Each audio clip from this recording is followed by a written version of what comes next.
how your trans identity can hold you back from being you.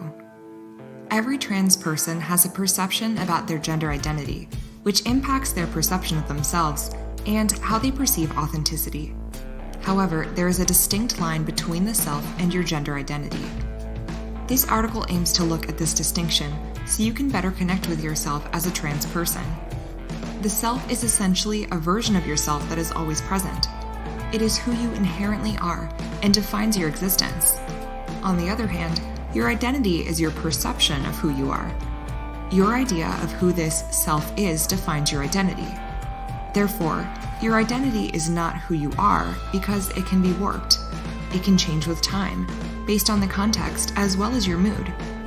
You may become attached to your identity, even if it may not be who you truly are.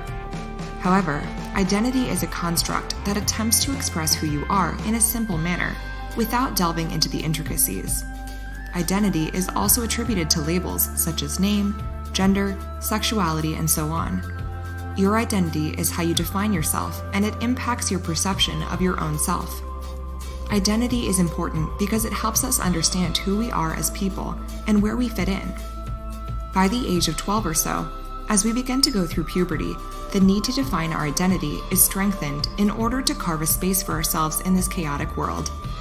Gender remains a crucial part of our identity, and therefore, trans people are tasked with redefining and reconfiguring their identity upon this realization. But how does this change impact how you interact with yourself?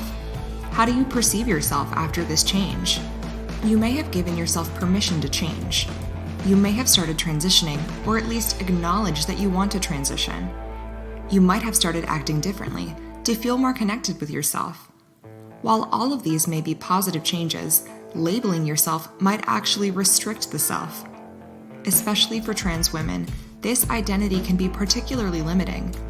When you perceive yourself as a trans woman, you are denying yourself the right to embrace your femininity and womanhood to the greatest extent.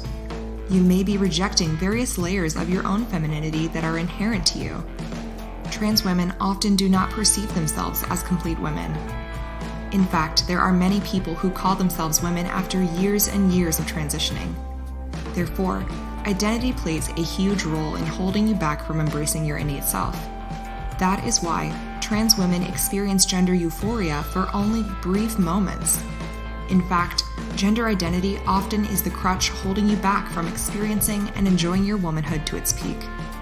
While identifying yourself as a trans person, you are certainly expressing a complicated topic in a way that is easy to consume for others. However, simultaneously, it limits your perception of who you are and who you can be. In essence, you are putting yourself in a box with your identity. It is crucial to power through the trans identity because there is so much more you can be. However, mainstream media often only captures the downsides of being openly trans, which plays a significant role in how you define your own expectations. You are so much more than your gender identity. While the negative experiences faced by many trans people could undoubtedly be a crutch to you as well, you can be a successful leader and a role model if you attain the strength to transcend beyond your identity and labels. While external factors undoubtedly affect your experience as a trans person, your internal narrative plays a crucial role in how you navigate through the challenges. Think beyond your gender identity to truly get in touch with your innate self. We hope this helped. Good luck!